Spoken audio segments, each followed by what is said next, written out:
కాకినాడ జిల్లా కెర్లంపూడి తోట నవీన్ ఇంటి వద్ద కాకినాడ జిల్లాలోని తెలుగుదేశం పార్టీ నాయకులు తోట నవీన్ తో ఆత్మీయ కలయిక సమావేశాన్ని నిర్వహించారు. ఈ కార్యక్రమానికి మాజీ మంత్రులు యనమల రామకృష్ణుడు, నిమ్మకాయల చినరాజప్ప, సుజన, కృష్ణ రంగారావు, చిక్కాల రామచంద్రరావు, రాష్ట్ర టీడీపీ ఉపాధ్యక్షులు జ్యోతుల నెహ్రూ, కాకినాడ జిల్లా అధ్యక్షులు జ్యోతుల నవీన్, వనమాడే కొండబాబు, వరపుల సత్యప్రభ తదితరులు ఈ సందర్భంగా యనమల, నిమ్మకాయల, జ్యోతుల మాట్లాడుతూ ఈ రోజున జగన్మోహన్ రెడ్డి ప్రభుత్వంలో 24% యువత నిరుద్యోగులుగా మిగిలిపోయారని 2.5 లక్షల రూపాయలు ప్రతి వ్యక్తిపై నేటి ప్రభుత్వం అప్పు తెచ్చిందని వారు అన్నారు. పేదరిక నిర్మూలనే ధ్యేయంగా కూటమి ఎన్నికల ప్రచారం దూసుకుపోతుంది అని ప్రభుత్వం ఇచ్చేది రూపాయి అయితే వసూలు చేసేది 90 రూపాయలు అన్నారు. పేద మధ్యతరగతి ప్రజలపై దోచుకున్న వైసీపీ ప్రభుత్వాన్ని ఓడించి టీడీపీ, జనసేన, బీజేపీ కూటమి విజయం సాధించడానికి ప్రతి ఒక్కరూ ప్రధాన లక్ష్యంగా పెట్టుకోవాలని, ప్రజాస్వామ్యం రక్షించడం మనందరి ప్రధాన ఎజెండాగా ప్రజాస్వామ్యం రక్షించుకునే బాధ్యత కూటమితో పాటు ప్రజలకు ఉంది. ఓటుతో కూటమిని గెలిపించుకోవాలని అన్నారు. ఇక రాష్ట్రాన్ని రక్షించుకోవడం, స్వామ్యం రక్షించుకోవడమే కూటమి లక్ష్యమని, ఓటమిని పనిచేస్తుందని అన్నారు. ఈ మీటింగ్ ఏర్పాటు నవీన్ చేశాడు.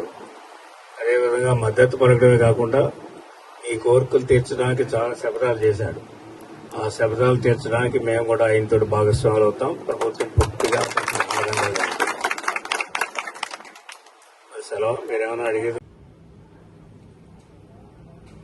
రామకృష్ణుడు గారు, కొండబాబు గారు, రాజప్ప గారు, చిక్కాల రామచంద్రరావు గారు,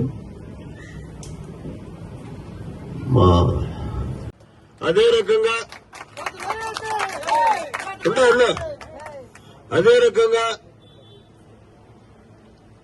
ఒక 20,000 ఇల్లు పేదవాడికి, ఇల్లు లేనటువంటి పేదవాడికి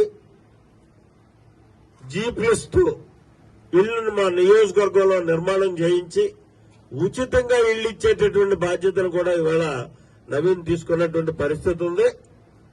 అతనికి ఉన్నటువంటి వ్యవస్థ ద్వారా ఈ కార్యక్రమాలు చెయ్యాలి అనేటటువంటి ఏకైక లక్ష్యంతో నేను ఇవాళ పోటీలోకి రావడం జరిగింది.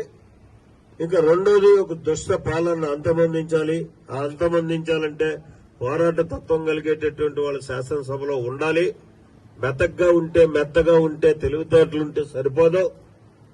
ఆ తెలివితేటలు ఉన్నటువంటి వాళ్ళతో పాటు కూడా మాలాంటి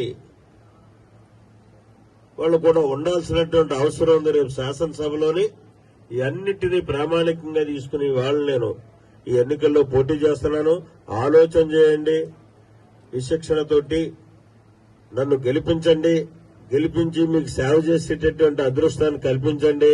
శాశ్వతంగా మీ హృదయాల్లో ముద్రేసుకునేటటువంటి ఒక చరిత్రకారుడిగా మిగిలేటటువంటి అవకాశాన్ని నాకు ఇవ్వండి అని చెప్పి ప్రత్యేకంగా కోరుకుంటూ, మరి అలాగే ఇవాళ నా కోసం ఇంతమంది ఇక్కడికి వచ్చి మద్దతు తెలియజేసినటువంటి